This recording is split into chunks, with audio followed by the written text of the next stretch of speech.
ದೇವಸ್ಥಾನಕ್ಕೆ ಹೋಗಿ ಬಂದ ನಂತರ ಕೆಲವು ವಿಷಯಗಳನ್ನು ಗಮನಿಸಿದರೆ ಆ ಪೂಜೆಯ ಫಲ ಇನ್ನೂ ಉತ್ತಮವಾಗಿ ಉಳಿಯುತ್ತದೆ. ಎಲ್ಲಿವೆ ಮುಖ್ಯವಾಗಿ ತಪ್ಪಿಸಬೇಕಾದ ಕೆಲವು ತಪ್ಪುಗಳು. 1. ಕೂಡಲೇ ಸ್ನಾನ ಮಾಡಬೇಡಿ. ದೇವರ ದರ್ಶನದ ನಂತರ ದೇಹದ ಮೇಲೆ ಇರುವ ತೀರ್ಥ, ಕುಂಕುಮ, ಪ್ರಸಾದದ ಸ್ಪರ್ಶವನ್ನು ತಕ್ಷಣವೇ ತೊಳೆದು ಹಾಕುವುದು ಒಳ್ಳೆಯದಾಗಿ ಪರಿಗಣಿಸುವುದಿಲ್ಲ. ಸ್ವಲ್ಪ ಸಮಯ ಹಾಗೆ ಇರಲಿ. 2. ಜಗಳ ಅಥವಾ ಕೋಪ ಮಾಡಬೇಡಿ.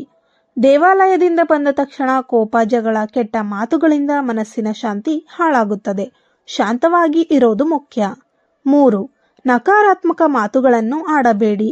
ದೇವರ ದರ್ಶನದ ನಂತರ ಸಾಧ್ಯವಾದಷ್ಟು ಒಳ್ಳೆಯ ಮಾತುಗಳು, ಸಕಾರಾತ್ಮಕ ಚಿಂತನೆ ಇಟ್ಟುಕೊಳ್ಳಬೇಕು. 4. ತಕ್ಷಣ ಮಲಗಬೇಡಿ. ಮನೆಗೆ ಬಂದ ತಕ್ಷಣ ಮಲಗುವುದನ್ನು ತಪ್ಪಿಸಿ ಸ್ವಲ್ಪ ಸಮಯ ಧ್ಯಾನ, ಪ್ರಾರ್ಥನೆ ಅಥವಾ ಶಾಂತವಾಗಿ ಕುಳಿತುಕೊಳ್ಳುವುದು ಉತ್ತಮ. 5. ಪ್ರಸಾದವನ್ನು ನಿರ್ಲಕ್ಷ್ಯ ಮಾಡಬೇಡಿ. ಪ್ರಸಾದವನ್ನು ಗೌರವದಿಂದ ಸ್ವೀಕರಿಸಿ ವ್ಯರ್ಥ ಮಾಡದಿರಿ. ಅದು ದೇವರ ಆಶೀರ್ವಾದ ಎಂದು ನೋಡಬೇಕು. 6. ಅಶುದ್ಧ ಕೆಲಸಗಳನ್ನು ತಕ್ಷಣ ಮಾಡಬೇಡಿ. ದೇವಾಲಯದಿಂದ ಬಂದ ತಕ್ಷಣ ಅಶುದ್ಧ ಅಥವಾ ಅಶುಭನೀಯ ಕೆಲಸಗಳಲ್ಲಿ ತೊಡಗಿಕೊಳ್ಳುವುದು ತಪ್ಪು ಎಂದು ಪರಿಗಣಿಸಲಾಗುತ್ತದೆ. ಮನೆಗೆ ಬಂದ ತಕ್ಷಣ ಕೈಕಾಲು ತೊಳೆಯದೆ ಸ್ವಲ್ಪ ಹೊತ್ತು ಕುಳಿತು ದೇವರ ಧ್ಯಾನ ಮಾಡಿ ನಂತರ ದೇವರನ್ನು ಮನಸ್ಸಿನಲ್ಲಿ ನೆನೆಯಿರಿ.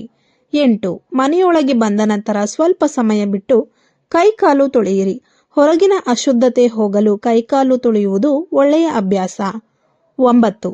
ದೇವರನ್ನು ನೆನೆದು ಧನ್ಯವಾದ ಹೇಳಿ ಮನೆಗೆ ಬಂದ ನಂತರ ಸ್ವಲ್ಪ ಹೊತ್ತು ದೇವರನ್ನು ನೆನೆದು ಧನ್ಯವಾದ ಹೇಳುವುದು ಉತ್ತಮ. ಸೂಚನೆ: ದೇವಾಲಯದಿಂದ ಬಂದ ನಂತರ ಶಾಂತಿ, ಸ್ವಚ್ಛತೆ, ಸಕಾರಾತ್ಮಕ ಚಿಂತನೆ ಇಟ್ಟುಕೊಂಡರೆ ದರ್ಶನದ ಪುಣ್ಯ ಹೆಚ್ಚು ಕಾಲ ಉಳಿಯುತ್ತದೆ. ಸ್ನೇಹಿತರೆ, ಈ ಮಾಹಿತಿ ನಿಮಗೆ ಇಷ್ಟವಾಗಿದ್ದಲ್ಲಿ ತಪ್ಪದೆ ಲೈಕ್ ಮಾಡಿ, ಶೇರ್ ಮಾಡಿ ಮತ್ತು ನಮ್ಮ ಚಾನಲ್ ಅನ್ನು ಸಬ್ಸ್ಕ್ರೈಬ್ ಮಾಡಿ.